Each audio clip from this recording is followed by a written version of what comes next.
Okay, welcome everyone. Tonight we are going to do two chapters, chapters 32 and 33. For those who have the book, we're doing what's called Rashei Teivot and Sofei Teivot. Rashei Teivot literally means the first of a word, and this is the Hebrew for an acronym. So these are acronyms formed by the first letters of words in a series. And the same thing with Sofei Teivot. Sofei Teivot is where you take the last letter of a series of words, and they will spell out a name of God or a different word or a different concept. So that's what we're going to be doing tonight. So the first one, for those who have the book, it's on page 305 at the bottom. So the first one comes in the first verse of the Torah. And for those who have been coming to the Tuesday night classes where we're learning about the different names of God, so in another week or so, we will be looking at different names of God as they relate to the Sfirot. That based on a book, Sha'arei Ora, by Rabbi Jikatalia. So he, in the 1300s, he wrote down the tradition of which Sfirot are associated with which name of God. So in the first verse of the Torah, there is a name of God which is maybe the least known name of God. And Rav Ginsburg talks about this name a lot and associates it with the Sfira of Dat, of knowledge. And the name is an Aleph and a Hey and a Vav and a Hey, which is very close to a Yud, the four-letter name of God, the essential name of God. But instead of a Yud as the first letter, it's an Aleph. So where do we see the acronym in the first verse? So it says, Bereshit bara Elokim. Now the next four words, et, you have an aleph, hashamayim, hey, ve'et, vav, ha'oretz. So in the beginning, God created the heavens and the earth. The heavens and the earth, et hashamayim, ve'et ha'oretz, spell out the name of God that we just discussed. So what is its connection with Da'at though, the sphere of Da'at? Da'at is knowledge, but the inner dimension of Da'at is yichud, is unification.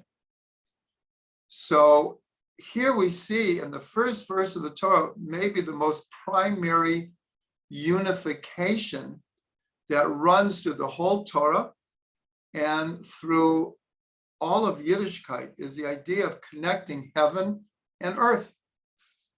And when it says et hashamayim and et ha'oretz, so the et means everything that would be created in the spiritual realms, that's heaven, and everything that would be created in the material realms, that's the oretz, the earth. So in the first verse, this name is coming to connect heaven and earth, but in a broader sense, spiritual and physical. And this becomes one of the main themes of all of Judaism, especially in doing mitzvot, where we're constantly trying to infuse physical material reality with spiritual content. So that's our first acronym, our first Rashei Teivot, right in the first word of the Torah. Later, when we do the final letters, we'll see another one also in the first verse, but I'll wait till we get there. The next one is on page 306. And this is a very important one because this has to do with Kiddush that we make on Friday night. On Friday night, when we make Kiddush, so some people actually start with this Yom Hashishi Vayachulu Hashemayim, and then it continues Vayachulu Hashemayim va'aretz v'chol tziba'am. So here, the name of Hashem is actually spelled out in acronym. Yom, that's the Yud. Hashishi is the Hey. Vayachulu is the Vav. Hashemayim, the heavens, and then it continues, the heavens and the earth. On the sixth day, God finished the work of heaven and earth. That's how we start Kiddush. And Kiddush is basically, we're giving testimony. We're serving as witnesses that God created the heavens and the earth. We acknowledge, not just acknowledge, it's as if we're giving testimony in our belief that God created the heavens and the earth. And now it's Shabbat. And this is the introduction to the last day of creation, the seventh day of creation when God rested. So here we see the acronym of God's name. Now this is very significant because the name Yud-Kei Vav-Kei, the four-letter essential name of God, does not appear in the account of creation. The only name that appears is Elohim. And so here, the fact that we have an acronym of God's essential name in the conclusion of the sixth day leading into the seventh day is very significant. Because here we see that even though it's the name Elohim that is used in creation, it's hidden, it's hinted to here. And that's how we start Kiddush every Friday night. And so it not only reveals God's name hidden in creation, but it connects the 6 days of creation to Shabbat. And that's why it's very significant, because usually a acronym will come in the same verse. Here, it's split between two verses, meaning it's the last two words of one verse and the first two words of the next verse. But those two verses, one is the conclusion of the 6th day, and the other is the beginning of the 7th day. So this is connecting the whole week together. In other words, Shabbat is we say this in our prayers Friday night, Shabbat is the purpose of creation. But Shabbat would not be Shabbat if it wasn't preceded by 6 days of work. Some even say that it's a mitzvah to work for 6 days. That Shabbos is the conclusion of 6 days of work. So having the acronym span 2 verses is connecting the 6 days of creation with Shabbat. And further, it connects this world and the world to come. Why is that? Because 6 days of work most certainly represents this world. And of course, Shabbat is also taking place in this world, but we're told in the Talmud that Shabbat is 1/60th of the world to come. In other words, the experience of Shabbat is like we have 1 foot in the world to come. 1 foot in this world and 1 foot in the world to come. And one last thing here is, again, it's significant that in the first verse, we have a Rashei Teivot, an acronym of the name Aleph and Hey and Vav and Hey. And here in the conclusion of the 6 days of creation leading it to Shabbat, we have another acronym of the essential name of God. As I said, when we get to the Sofei Teivot, the last letters forming acronyms, we'll see that we have a very, very similar thing in the first verse of the Torah, and here will be the last verse of Shabbat. here it's the first verse about Shabbat in the Torah, but very soon we'll learn about a Sofei Teivot, also first and last. Now the next one is also about Shabbat, as will the next one after that. And this is really an amazing one. This I learned from Rav Ginsburg, is that right before davening the Amida on Friday night, we sing Vishamru. And this is also part of the prayers on Shabbos morning. Many people know the tune that Reb Shlomo, that so many people sing it to. Vishamru b'nei Yisroel et Shabbat. So that so many congregations have used that nigun for Shamru.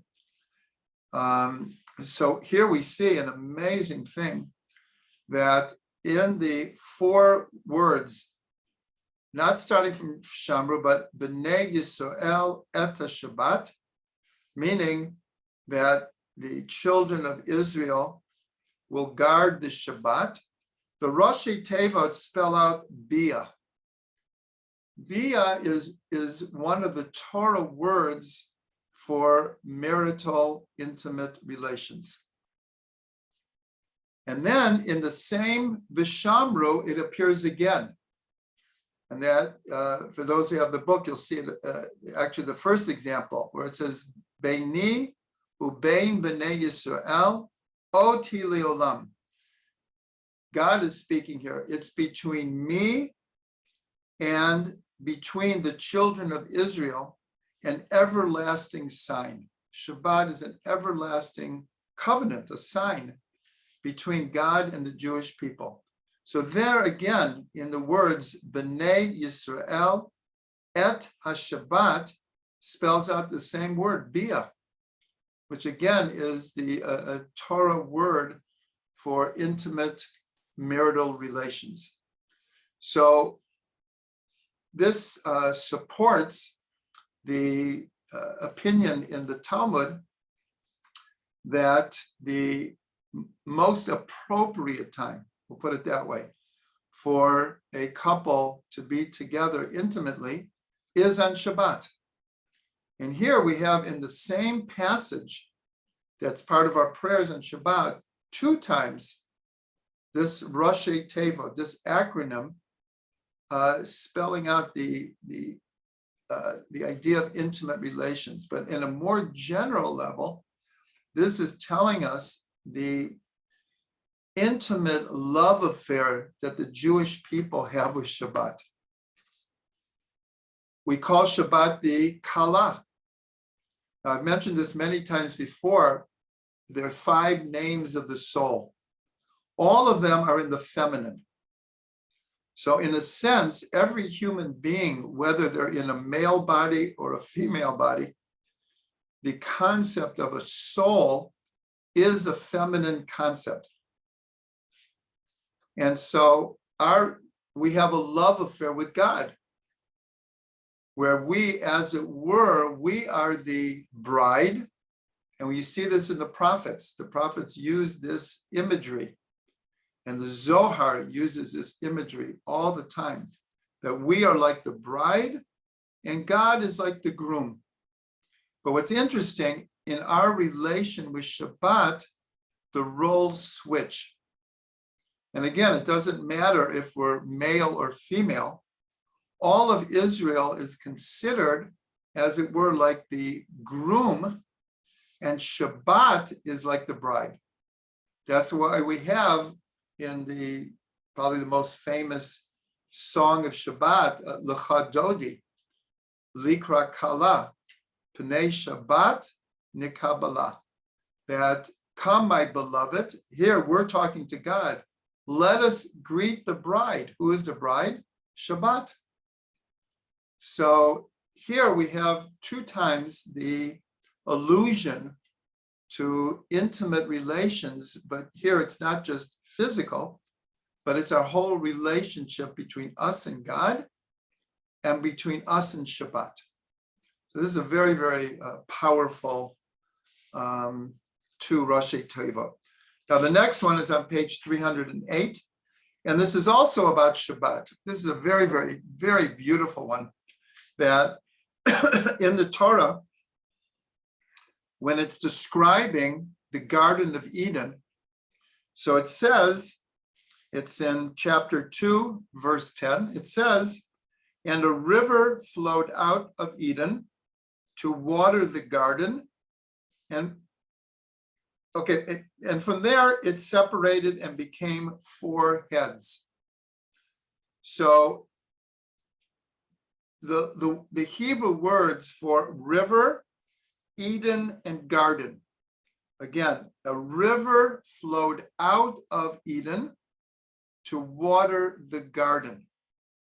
So the word in Hebrew for river is nahar.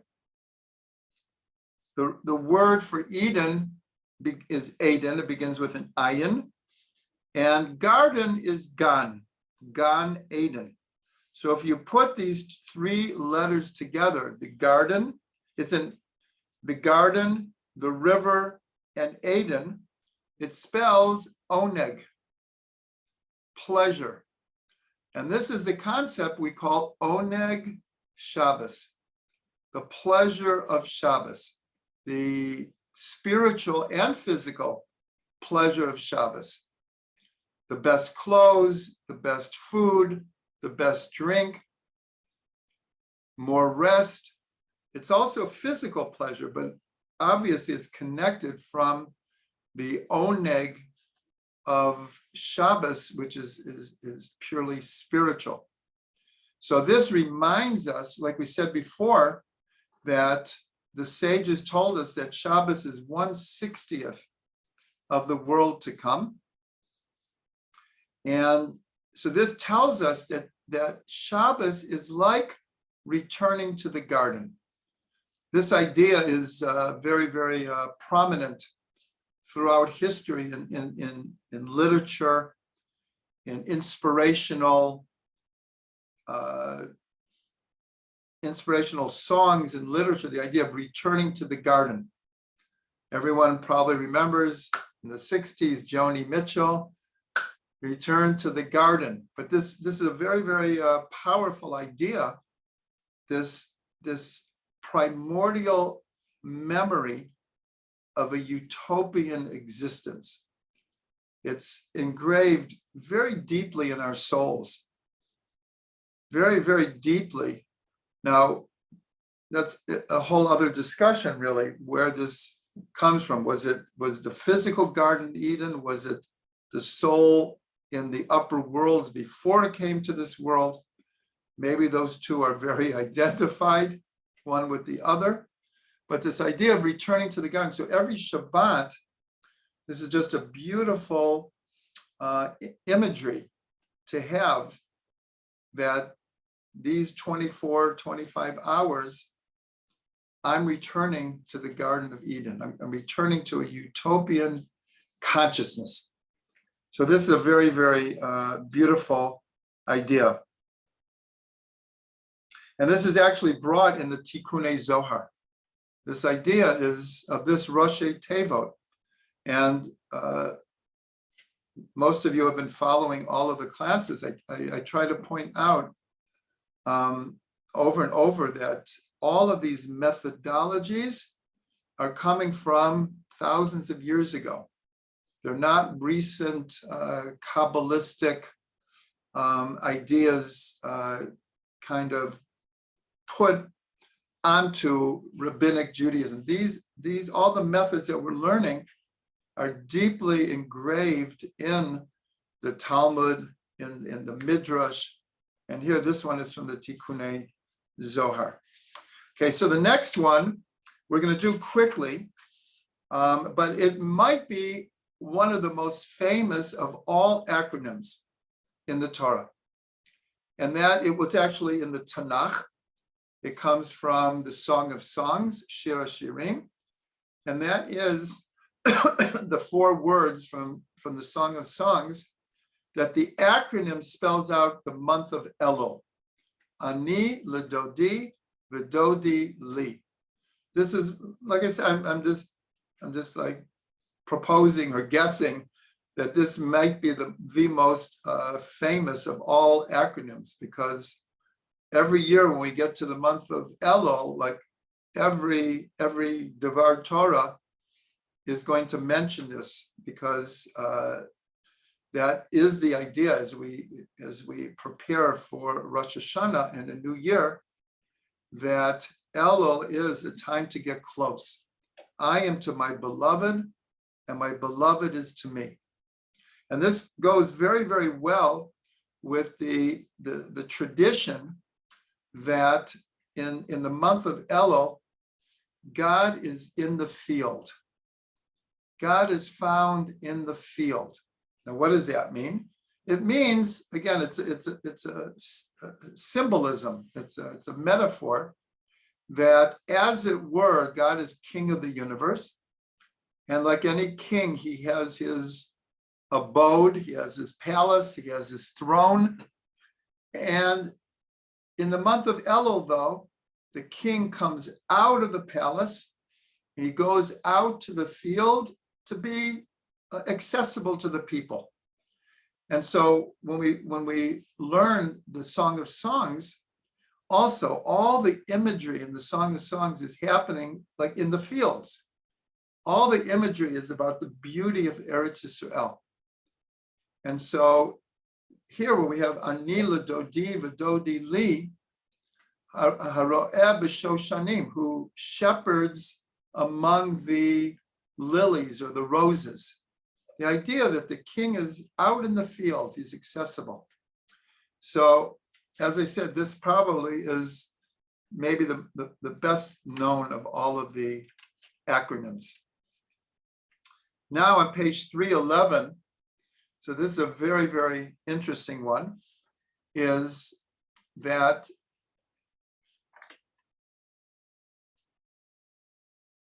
I'm just trying to see where I'm not even sure where the source is. This could have been from the Arizal, where in Kohelet, where it says, excuse me. So it says, what has been is what will be, and what has been done is what will be done, and there is nothing new under the sun. Also a very well-known verse from Kohelet, Ecclesiastes. So again, I'm looking here, and I don't quote a source, but I think it's from the Arizal, who took the words Ma shahaya hu sheyeh, that which was, that is what will be. So the first 3 words, Ma shahaya hu, so the first 3 letters spell out Moshe. Spell out the name Moshe. So the question is, what is the meaning here? Why is Moshe connected to that which was, that is what will be? So there's really 2 traditions here. There's the tradition that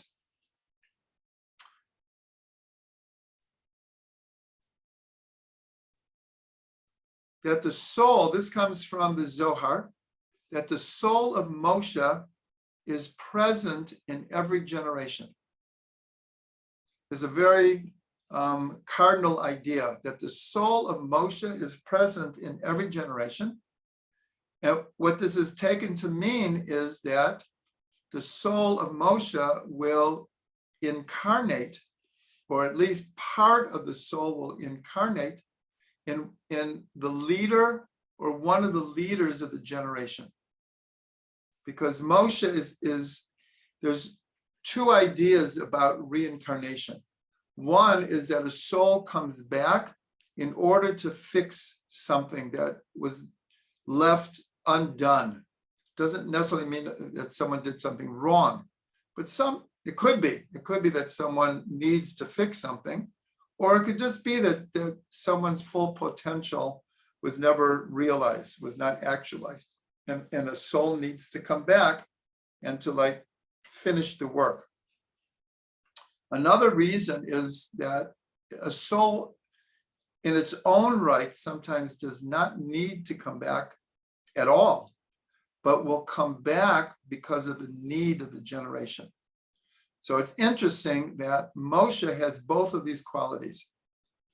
We're told that one of the reasons that the soul of Moshe appears in every generation is because the generation needs leadership, needs teachers, needs Moshe Rabbeinu, Moshe, our leader, our teacher. But also, interestingly enough, we're told that because Moshe decided pretty much contrary to God's advice, he took out what's called the mixed multitude, the Erev Rav. And that Erev Rav caused tremendous problems in the desert. And the ripples of his taking out the Erev Rav, in a sense, continue to reverberate through the generations. So it's told that Moshe has to come back in every generation and fix this.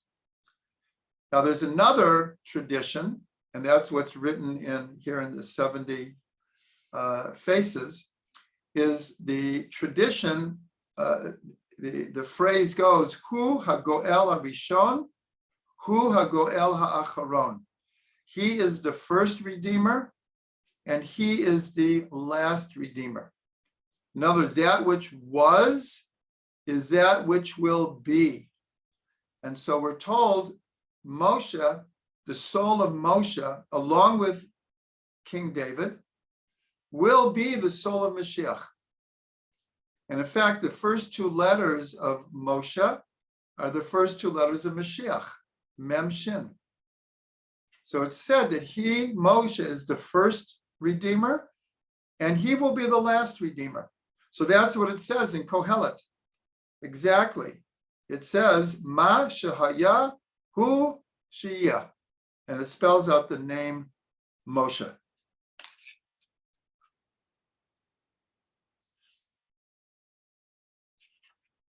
Okay, we're going to do one more of the Rashei Teivot, and then we're going to get quickly to the Sofei Teivot.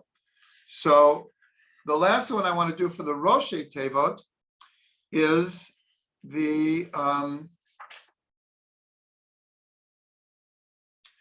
it's connected to Megillat Esther. This week, of course, is Purim, and we read the Megillah. And as is known, the name of God does not appear explicitly in the Megillah. It's not there, it's missing. The name is not mentioned even once. But in the Megillah, a number of times are acronyms of Yud and Hey and Vav and Hey. And in fact, there are some Megillahs that are written that, as it were, bold these Rashei Teivot in the Megillah. Not every Megillah does this, but some will point out where the name Yud-Kei Vav-Kei is in an acronym. And probably the most important and the most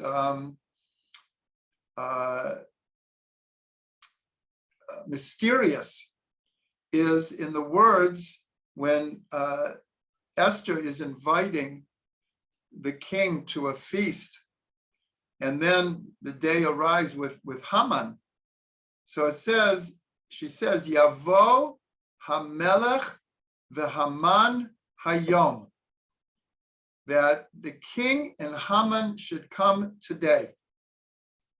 And these four words, Yavo Hamelech v'Haman Hayom, spell out the name of God. Now, this is very paradoxical, but it's telling us something very, very, very deep. This is what the Baal Shem Tov called Ra Kisei L'Tov, that evil is the throne or the seat of good. In other words, even though there are religions and philosophies that posit two energies in the universe. There's good and there's evil. This is like the source of the whole Star Wars story. There's the forces of good, of light, and the forces of darkness, of good and evil. And they are not unified. They're like battling each other. And of course, our belief is that even the creation of evil, or the possibility of evil, in order for there to be free will, is also coming from God. In other words, the Satan, the angel of death, the evil inclination, they are all doing their appointed jobs that God gave them to do. Now, for us, that's a big challenge. And in fact, it's one of the deepest meanings of the idea of Purim, Chayav Inesh Libesume Bepuria Ad Lo Yada Bein Baruch Mordechai Ve'arur Haman. That it's an obligation on a person to drink a little bit more than usual and to come to this place called, until you don't know the difference between blessed is Mordechai and cursed is Haman. So this is obviously a huge concept, but the important thing is that ultimately everything is coming from God. Everything is part of the unity of God. And there's no doubt it's very challenging when dealing with evil in the world to understand that it has its place, it's doing its job. So that is this idea of Yavo Hayom HaMelech Yavo HaMelech v'Haman Hayom, that the king and Haman should come today together to the feast. At the end of the story, though, the separation is made. And of course, Haman is hung and Mordechai is elevated. So that's what we have to pray for this Purim, that this takes place in our world now, in our day. Okay, now we're going to the next chapter, chapter 33, and we're doing what's called Sofei Teivot. We're doing the same concept, but here we're taking acronyms formed from the final letters of words. So here we began our examples of Rashei Teivot from the first verse of the Torah. And so we're going to return to the first verse, as I said. And the first three words of the Torah, Bereshit, Bara, Elokim, the three final letters of those three words, the Tav of Bereshit, the Aleph of Bara, Elokim is a mem, spell out emet, truth. Not in the order of Aleph, Mem, Tav, in a different order.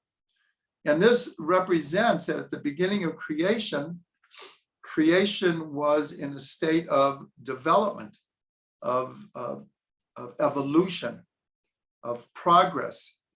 So here the word truth is spelled out in the last letters of the first three words. And then the last three words of the account of creation. Asher bara, but bara Elokim la'asot, that God created to make. So bara, the last letter is an aleph, Elokim is the mem, la'asot is the tav, emet, spells out truth. And so the sages said that the seal of God is truth. And it really comes from that the seal of the account of creation, The last letters are spelling out emet, truth. But here we see that actually in the first three words of creation also is emet, but not in its correct order. By the end of creation, everything is, in a sense, is settled into place. And now you have the three letters of God in their correct order. And there's another two phrases from the sages that are connected here. Is that one says everything goes after the beginning, and another statement says everything goes after the end. Meaning the expression to get off on the right foot. The way we start a project, we start a relationship, that in a sense establishes how the energy is going to proceed. But it's the same thing with the end. You can like go the whole way and then stumble before the finishing line and never get across the finishing line. So they said everything goes after the beginning, everything goes after the end. So here we see emet, truth, in the beginning of creation and in the seal of creation. Now on 3:13, so we kind of mentioned this already wait 1 second, I'm sorry. No, I was looking at the wrong thing. Now we're going to go back on page 318 to Ani L'Dodi V'Dodi Li. So remember, we learned that the Rashei Teivot, the acronym of the first letters, spells out Elul. I am to my beloved, and my beloved is to me. Ani L'Dodi V'Dodi Li spells out the month of Elul. But the last letters, if you look carefully, are all yuds. Ani ends with a yud. L'Dodi ends with a yud. V'Dodi ends with a yud. Li ends with a yud. So yud equals 10 in gematria. So 4 times yud equals 40. And so we're told that this is the cycle of time from the first day of Elul through Yom Kippur. In other words, this is the time of Tshuva. After Yom Kippur, we move into Sukkot. It's also, in a sense, a continuation of the Tshuva process, but this one cycle is 40 days. Yud, Yud, Yud, Yud. So that's a beautiful remez to the 30 days of Elul and the 10 days from Rosh Hashanah to Yom Kippur. And that's actually shown in the last word, Ani L'Dodi V'Dodi Li. My beloved is to me, I am to my beloved, and my beloved is to me, Li. Li is Lamed, equals 30, and Yud equals 10. So these are the 10 days of Elul, the 30 days of Elul, and the 10 days from Rosh Hashanah to Yom Kippur, all hinted to in the Sofei Teivot of these 4 words. Now the next one is also, just like I said, maybe Ani L'Dodi V'Dodi Li is the most famous Rashei Teivot.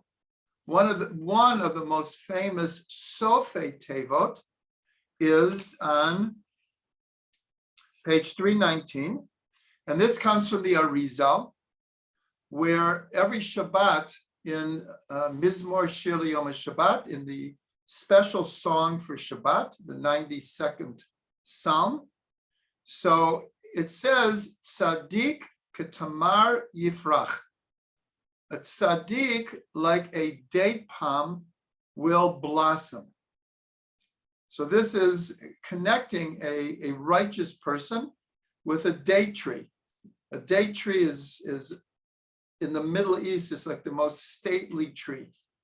It's one of the tallest trees, But more than that, just the whole form of the date tree represents royalty. So it says a righteous person will blossom like a date palm. So the Arizal took the last letters. The last letter of Tzaddik is a Kuf. Kitamar is a Resh. And Yifrach is a Chet. And it spells out in that order, Korach. Now, Korach, he was the one who led a rebellion against Moshe. So why would the Arizal find a hint, an allusion to Korach in the idea of a tzaddik? So it's brought down that until Korach rebelled against Moshe, he was considered a very, very righteous person. But like every person, we're all human, even the most righteous, sometimes a little ego or jealousy gets in the way. And Korach was, for his own advancement, he used a whole rebellion against Moshe to get what he wanted. Maybe it was conscious, maybe it was subconscious, unconscious, but that's what he did. But his reasoning was, Moshe and Aaron, why do you put yourself above the people? All the people are holy and connected to God. And so Chassidut explains that why did people follow Korach is because his vision is what is true. Everyone is connected to God. All the people are holy. One of my favorite teachings from Reb Shlomo was not every Jew is holy, but every Jew is the holy of holiest. Meaning, not every Jew acts in a holy way, or thinks in a holy way, or talks in a holy way. But in the core, in what's called the Pintele Yid, in the point of godliness, every Jew is the holy of holiest. So that's what Korach was saying. The fact that he used this for his own advancement was obviously a huge problem. But the Ari said that what he said in the future will come true. And so he said in the future, Korach will rise to a very, very high level. And he'll be like this date palm that will rise up.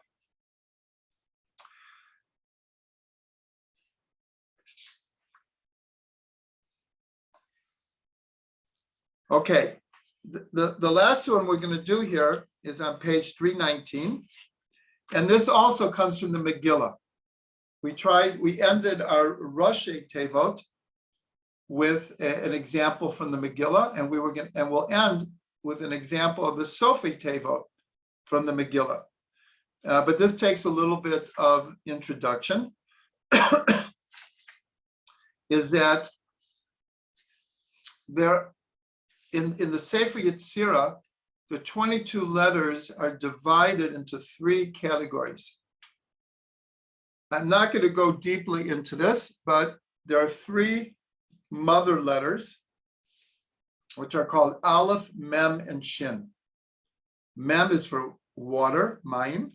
Shin is for Eish. And Aleph is for Avir, is for Ruach, air. There are 7 double letters. These are the letters that have 2 pronunciations. Some of them we know, others we more or less lost the tradition, or some Sfardim have the tradition, like Bet and Vet, Pei and Fei, Chaf and Kaf. There's 7 letters that have 2 pronunciations. And then there are 12 what are called simple letters. The 12 simple letters correspond to the 12 months of the year. And the 12 months of the year correspond to 12 permutations of the 4-letter name of God. So each month has a permutation of the letter of God. And along with that, over many years, and especially in the Sefer called B'nai Yisachar, he finds hints to these permutations either in Rashei Teivot or Sofei Teivot. Of the 12 months, he finds 12 allusions in Rashei Teivot and 4 in Sofei Teivot. So one of the Sofei Teivot, the month of Tammuz, is the permutation of the name of God backwards. In other words, instead of Yud and Hey and Vav and Hey, it's Hey and Vav and Hey and Yud.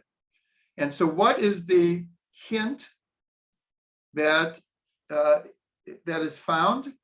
So that is in Megillat Esther in the 5th chapter, the 13th verse. This is Haman. Haman's at the top of the world at this point. He's been appointed second in command. Achashverosh has acquiesced to his request to wipe out the Jews.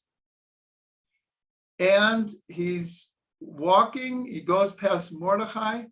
Mordechai will not bow down to him. And so Haman, in like a fit of anger and jealousy, says, Ze einenu shaveh li. In other words, everything that I have, all the power, all the money, none of it means anything to me as long as Mordechai won't bow down to me. Now, this is a classic example of human nature that I'm sure we can identify sometimes in ourselves or in others. This idea, you can have everything in the world, but there's one little thing that gets to you, and you say to yourself, none of that is worth anything if I don't have this one little tiny thing. So that represents the energy of Haman, this idea. So this phrase, Ze einenu shaveh li, the Sofei Teivot, the last letters of these 4 words spell out this permutation of God's name, and that is the month of Tammuz. Now, why would Tammuz have a permutation of God's name that's backwards? And this is a very, very, very, very important idea, that in the month of Tammuz is the 4th month of the year. The month of Nisan, we come out of Egypt. We go from slavery to freedom. In the next month, Iyar, we're on our way to Mount Sinai. In Sivan, we received the Torah. And then on the 17th of Tammuz, Moshe was supposed to come down with the 2 tablets of the law that were written with however we understand this, with the finger of God. And it was supposed to be the most elevated day since the creation of the world. Moshe is coming down with the 2 tablets from God. We were supposed to receive them, march into Eretz Yisrael. Moshe would have been the Mashiach, and he, like the Mashiach will do, he will rectify the entire world, bring the whole world together. But what happened on the 17th of Tammuz? By the way, 17 is Gematria Tov, the word Tov, good. So this day in Tammuz was supposed to be the good day of Tammuz, the best day since the creation. What happened instead? Moshe came down and he broke the tablets because of the golden calf. So in a sense, like history was going like this. Everything was like going up, and it was supposed to continue, just up and up and up. And what happened in the seventh thing of Tammuz, everything like crashed. Shvirat hakelim, the breaking of the vessels. The luchot are broken. So this is why the month of Tammuz, the name of God is backwards. And this is also Haman's like worldview. I could have, and it represents, like I said, places in ourselves and in the world, that if I can't have everything that I want, then nothing is worth anything to me. Like what a negative defeatist attitude, but it's there, it's out there in the world, and it's in ourselves also. So that's how we'll end with this Sofei Teivot from Megillat Esther. And let's end with a blessing. We'll end with a blessing that the most important word of the Megillah is na'afochu. That everything got turned around. Haman wanted to destroy the Jews, and instead he was hung and salvation came. Everything was turned around, na'afochu. So that is the energy that we can attach ourselves to. That's the energy like hovering this month, is the ability. We're at the end of the year. Next month is Nisan already. It's a new year, whole new energy. So in a sense, we're kind of at the end. When you get to the end is when you need to turn everything around. That's when you got to get across the finishing line. Remember what we said by the sages, everything goes after the end. So this is the time to turn everything around. For those who were here in the beginning, so we played the song from Levi Yitzhak of Berdichev, who's buried in the Ukraine, and we prayed for peace in the world. So my blessing to all of us is that we should all merit to see a na'afochu. Everything should be turned around, and we should all merit to see redemption come and peace to the whole world.